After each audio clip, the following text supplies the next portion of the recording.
A year later, donors to Trump's transition come to light. This article is by Ken Bensinger and David A. Farrenhold, and read by an automated voice.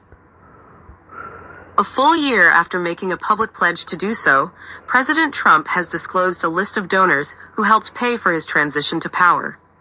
The list of 46 individuals, released by the transition team, includes billionaires like Jeff Yass and Paul Singer, as well as several supporters who went on to be appointees in the current administration. In total, the transition said it raised slightly more than $14 million, but did not specify how much each donor contributed. It said $13.7 million was spent on the transition effort. President Trump greatly appreciates his supporters and donors. However, unlike politicians of the past, he is not bought by anyone and does what's in the best interest of the country. Danielle Alvarez, a spokeswoman for the Trump transition, said in a statement, "Any suggestion otherwise is simply false." Among those on the list are Linda McMahon and Howard Lutnick, who served as co-chairs of the transition and were subsequently appointed as the Secretaries of Education and Commerce, respectively. Steve Witkoff, Mr. Trump's special envoy to the Middle East, donated, as did Stanley Woodward Jr., the third-ranking official in the Justice Department. Dominic Geraci, too, who was sworn in as the U.S. Attorney for the Southern District of Ohio in August, is also listed as a donor. At least 3 of the entries on the list match names of Washington lobbyists, but their identities could not be confirmed. Lobbyists with those names did not respond to requests for comment on Tuesday evening. Because the list did not include addresses, hometowns, or professions, it was not possible to confirm the identity of many other individuals described as donors. Until now, the Trump administration had not released any information about the finances of its transition, the work-intensive project of preparing to take control of the government in the period after a presidential election. Late last year, Mr. Trump's transition team refused to sign an agreement with the General Services Administration that would have required it to publish the names of its contributors and the amount of money they donated within 30 days of the inauguration, in exchange for more than $7 million in federal funding and administrative support. Prior administrations, including Mr. Trump's in 2016, signed that agreement, which, in addition to the disclosure obligation, caps individual donations at $5,000 and bars foreign contributions. By declining to sign, the second Trump transition sidestepped those strictures and presumably could accept far larger contributions. Almost exactly 1 year ago, Susie Wiles, now serving as Mr. Trump's chief of staff, described the decision not to sign the GSA agreement as a way to save taxpayers' hard-earned money. At the time, she also pledged to disclose the names of donors and to ensure that no non-citizens contributed to the transition. Mr. Trump had reported raising $6.5 million for his first presidential transition, all from private donations under the $5,000 cap.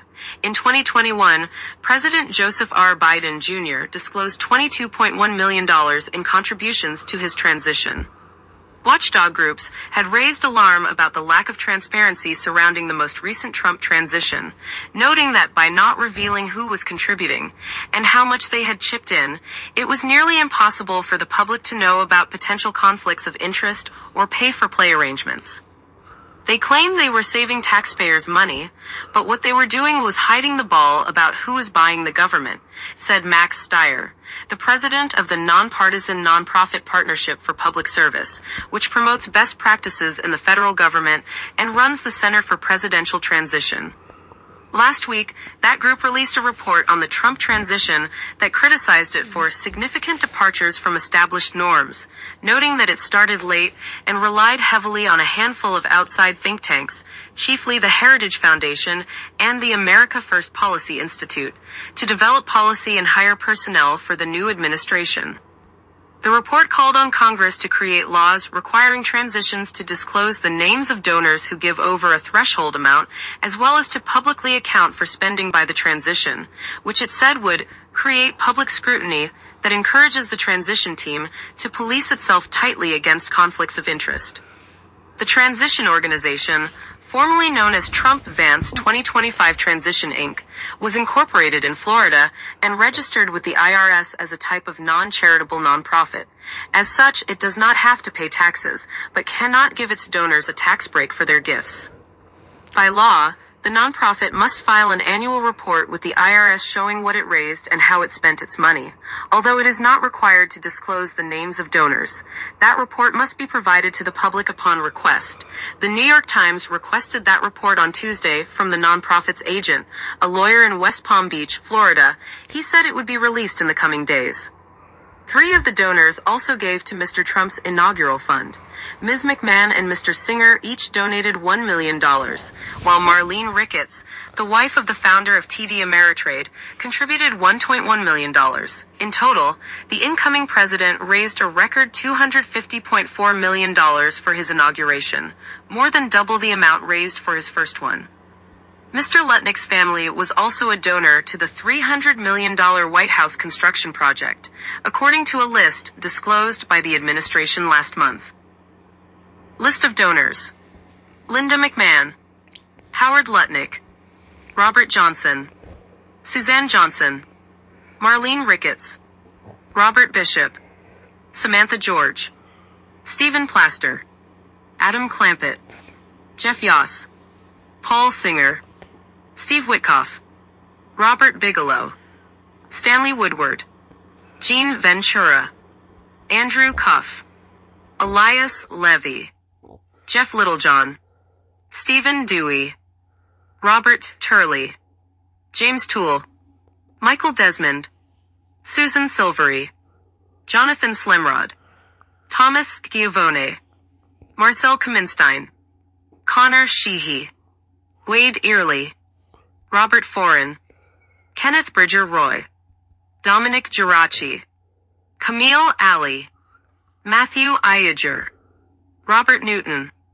Anita Windsor, Jeremy Eisenberg, Scott Pillith, Harry Jackson, Douglas DeVisotsky, Jesus Cuartas, Thomas Griffey, Frederick Wilson, Charles McCarthy, Hector Wong, Bridget France, Catalina Lamontagne.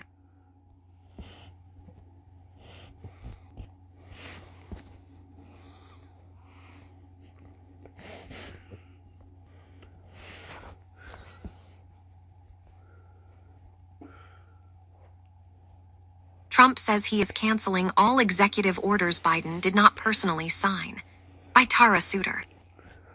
President Trump said Friday that he is canceling every executive order former President Biden enacted, but did not personally sign. Any document signed by Sleepy Joe Biden with the autopen, which was approximately 92% of them, is hereby terminated and of no further force or effect.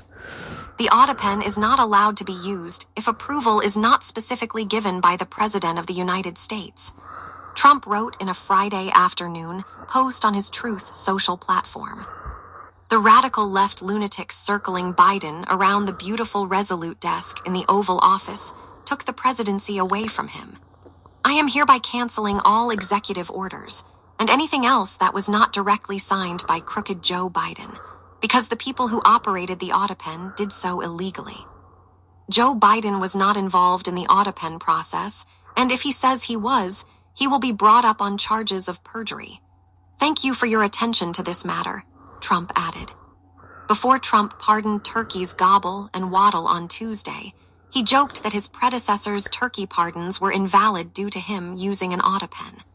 After a thorough and very rigorous investigation into a terrible situation caused by a man named Sleepy Joe Biden, he used an autopen last year for the turkey's pardon, Trump said. So, I have the official duty to determine, and I have determined, that last year's turkey pardons are totally invalid, the president continued. The White House in September revealed a presidential walk of fame outside of the Oval Office with all presidents' portraits, except Biden's. Photos and videos from the White House included gold frames of previous presidents, but instead of Biden's portrait, there is a photo of an autopen writing his signature. Trump and those close to him have focused heavily on his predecessor's use of the autopen, a tool for signing official documents in place of a manual signature. Democratic and Republican presidents have both used it. Biden faced concerns over his age and mental state throughout his presidency, but those concerns became more pronounced after a rough debate performance against Trump in 2024. The Hill has reached out to Biden's office for comment.